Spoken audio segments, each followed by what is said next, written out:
what the Padres got here. All right, you give up Soto. Padre fans wanted Jason Dominguez. They wanted Spencer Jones. But that just wasn't realistic here. 1 year of Juan Soto guaranteed. Will the Yankees extend Juan Soto? I don't think so, but they could sign him long term, let's say. And then we might look back and be like, dang, we should have got Spencer Jones or Jason Dominguez out of that deal because we allowed Soto to go to the Yankees and they locked him up long term. But it's only 1 year guaranteed of Juan Soto. And Juan Soto is a great baseball player, obviously, a great hitter, one of the best hitting talents that we've seen. But it's 1 year. And so we had to be realistic. Jason Dominguez, Spencer Jones, you got to throw those names out.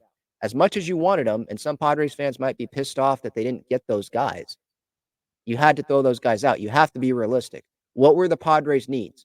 Pitching, pitching, pitching. They got a catcher in Kyle Higashioka. I feel like they're not going to go get Gary Sanchez now because they have Kyle. They have Higgy.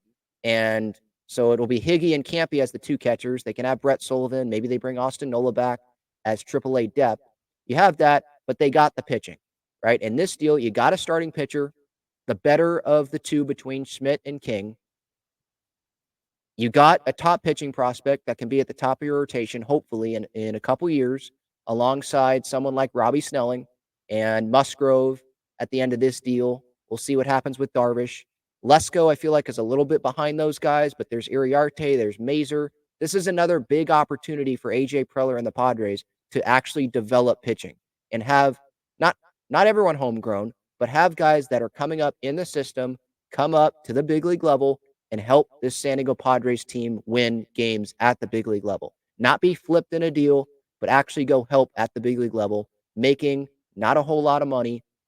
It's going to have to happen for this Padres team if they want to be sustainable here, because the payroll is not going to be $250 million every year. Even if Peter Seidler was here, that wasn't going to happen. They were already going to be trimming payroll even if Peter Seidler was still here with us. And it's unfortunate, obviously, that he's not. But that was going to happen anyway. And you get Vasquez, you get Brito. One of them was the 13th ranked prospect in the Yankees farm system. Sure, Padres fans probably don't want to hear that right now, but I'm just saying there is talent that the Padres are getting back here in these deals. Vasquez was the 13th ranked prospect. Both debuted for the New York Yankees at the big league level this past year. They have essentially all of their control, the Padres do, for these guys. Both of them did start some games, went like 5 innings in some of these starts, so they can start. It's pitching depth. The Padres needed pitching depth. And you might not know who Randy Vasquez is or Johnny Brito is right now, or Michael King even, or Drew Thorpe. But you'll get to know these guys. And I'm trying to look at this optimistically because I knew that this was coming. I've known that this was coming for a long time, that it just wasn't going to be able to work. And now the Padres, they have room. And again, that's a big question. We'll see what happens with Drew Thorpe. Drew Thorpe, he might not end up working out. But in a Juan Soto deal for 1 year of Soto and a couple years of Grish, who's hitting under 200 the last 2 seasons, each of the last 2 seasons, I think it's someone that you're willing to bet on. The top Yankee pitching prospect, him and Chase Hampton. And the Yankees didn't want to give up Thorpe. They were willing to give up Hampton. Padres got Thorpe. Yankees didn't want to give up King. They'd rather give up Schmidt. The Padres got King. So they got 2 of the pitchers the Yankees didn't want to give up in this deal. They get a backup catcher who is one of the better backup catchers, I would say, in Major League Baseball. And then Brito and Vasquez, young arms. We'll see what happens with them. And they've got a lot of control. Does this deal make the Padres better today? It's hard for me to say it makes the Padres better because Juan Soto provided such a big impact for this Padres team. And Trent Grisham even defensively provided an impact for this Padres team. And he came up big in those clutch moments in the postseason in 2022. But it's not all about. Obviously, some of it is about if the Padres got better in this deal. It's hard. It's like impossible for the Padres to get better when you're dealing away Juan Soto, right?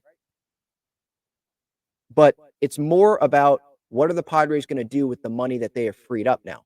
Because that's one player that was making over $30 million. Now they can spread that through some other holes that they need to fill on this roster. Now they do need to fill left field, right? And center field. They just traded those, so they do need to fill those. But it could be for cheaper guys. You could sign some guys to long-term deals, semi-long-term deals.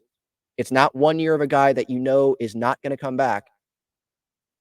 And the Padres didn't win with Juan Soto on their team this past season. They can win without Juan Soto. Teams can win a World Series without Juan Soto. And you look at other star players around Major League Baseball in the history. You look at the Nationals in 2019, they win the World Series after Bryce Harper leaves to the Philadelphia Phillies. There was a bunch of talent on that team. Guess what? There's talent on this Padres team. There's still Joe Musgrove. There's still Yu Darvish. Michael King. I like the talent there. The guy had a sub-3 ERA this past year. There's still Robert Suarez. There's still Fernando Tatis Jr. on this team. There's still Manny Machado on this team. And Xander Bogaerts and Jake Cronenworth as of now. And Ha-Seong Kim and Luis Campusano. He performed pretty darn well offensively as the starting catcher this past season. Mike Schilt, I have confidence in him managing this team. There's still a lot of talent. There's a lot of teams that would love to have this Padres roster right now. So I'm trying to look at it that way, positively, glass half full. It's not the end of the world that a guy with 1 year of control ended up leaving this team. Sure, a Padres fan's going to be pissed off at AJ Preller because we shouldn't have even been in this situation. If they wanted to have him long term, there's deals that you shouldn't have signed players to because you should have had an eye on Juan Soto long term. Yeah, but I don't really feel like going through that right now and going back on that because that's wasting time. All we can do is look forward to what is going to be happening right now. What's going to happen in the future? What can these players possibly bring to this Padres team? And really about what this deal was about is bringing in some high upside guys, some arms, which you needed, and creating more flexibility. And that's what the Padres did. They weren't going to get a better package than what they got from the New York Yankees. Jason Dominguez wasn't realistic. Spencer Jones wasn't realistic. They got King, who the Yankees didn't want to give up. They got Thorpe, who the Yankees didn't want to give up. They got Kyle Higashioka. They got a couple arms that the Yankees were willing to give up, but those guys would have been major league pieces for that Yankees club next season. So there's impact guys the Padres got, and the Padres are not done. It's not like they're going to sit here and just, put the money that they got, the free money, or not the money they got, but the money that they saved, and they're just going to pocket it and not spend. They're going to spend. They have around $200 million is what the reported targeted number is for the payroll for 2024, and they have room to spend now. They didn't have much room. They had $11 million. It was at 189. That's like no room. That's like a starting pitcher. Now they opened up over $30 million more of room. They have over $40 million of room to spend. And now this is where the real offseason starts. What are the Padres going to do now with the money that is opened up? Is it going to be long-term deals? Is it going to be one-year deals? Trades? Who knows what's going to happen? But this was the huge domino that we were waiting for AJ Preller to tip over, because now deals can start to really happen for this Padres team. Because if Soto was still on this team right now, they couldn't make a bunch of moves because it wouldn't be guaranteed that Soto was going to get moved. And they didn't know who was coming back, how much money they'd be saving in this deal to go spend on other parts of the roster or to replace Soto, replace Grisham with cheaper players. So now they can really start doing this. So I'm curious what your thoughts are on this Juan Soto deal. It sucks. It sucks that the Padres are in this position. You want Juan Soto on this baseball team in 2024. You acquire Juan Soto from the Nats. AJ Preller says 3 pennant races. Peter Seidler tells Marty Caswell, essentially, yeah, we're not afraid of $500 million. But a lot of things have happened since then. And the Padres were in this spot, and they had to make a move.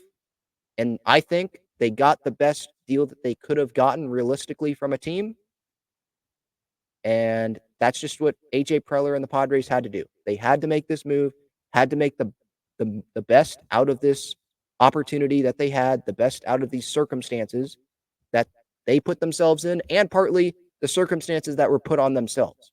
With Peter Seidler's passing, with losing the TV deal, with not making the postseason, which they were expecting to make, and they were going to have a bunch of money coming in, right? some of the things they could have controlled. If they would have played better last year, they would have gotten millions of dollars from postseason revenue, and who knows what would have happened. Maybe Soto's still on the team, but you can't change it now. Now the offseason really starts for this Padres team.